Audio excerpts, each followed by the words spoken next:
Attorneys representing immigrant children detained by the U.S. asked a judge on Monday to release them from emergency shelters where they say they feel imprisoned, desperate, and hopeless. In a 31-page filing, lawyers asked U.S. District Judge Dolly, who oversees a 1997 court settlement that sets the standard for the conditions the U.S. can detain immigrant children, to order the Biden administration to expedite the release of these minors from the 4 emergency shelters it currently has children in. The motion to enforce the Flores settlement agreement focuses on Fort Bliss, an Army base near El Paso, and a former camp for oil workers in Pecos, Texas, where children reported being held in dirty conditions, served raw food, and inadequate access to medical care. As of July 21, 4,578 children were detained at the emergency intake sites.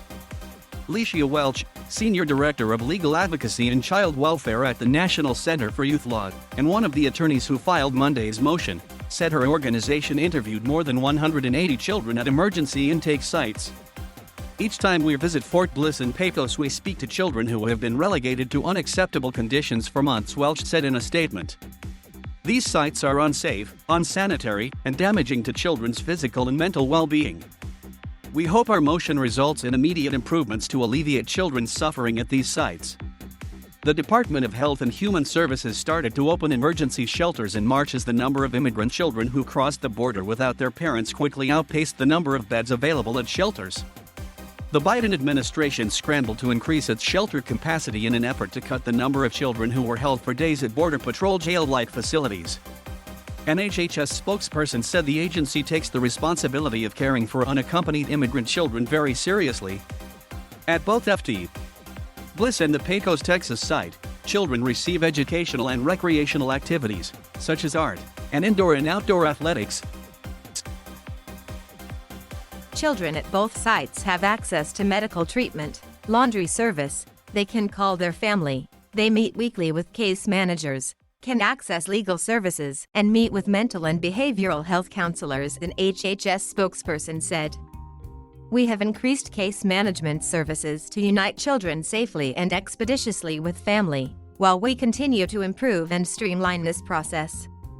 BuzzFeed News previously reported on a whistleblower complaint filed by 2 government employees sent to Fort Bliss, who said children were housed in overcrowded conditions and that mismanagement resulted in significant mental health issues among the children, as well as delays in being released to family or friends. Children at the Fort Bliss and former oil camp said they didn't have enough clean clothes and underwear, in Monday's filing. At the same 2 facilities, immigrant children said they were hungry and were being served raw chicken and other inedible food. Attorneys said children at Fort Bliss had to proactively refer themselves for mental health services. A 16-year-old from El Salvador said because they suffer from anxiety attacks, they're able to see a therapist, but not everyone is. I know that other youth want to speak with someone when they are feeling sad, but they may have to wait up to 3 days to meet with the therapist, the teen said in the motion. I have had about 3 or 4 anxiety attacks since I have been here. I have been feeling particularly anxious ever since I learned that my case was approved, but I have not left yet. Ryan Matlow, a clinical associate professor in the Department of Psychiatry and Behavioral Sciences at the Stanford University School of Medicine, submitted a court declaration in support of the motion to enforce after visiting Fort Bliss.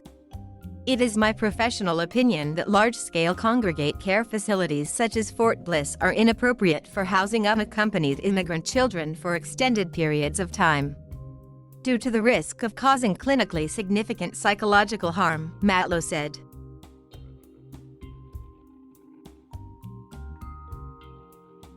Thank you for watching. Please subscribe.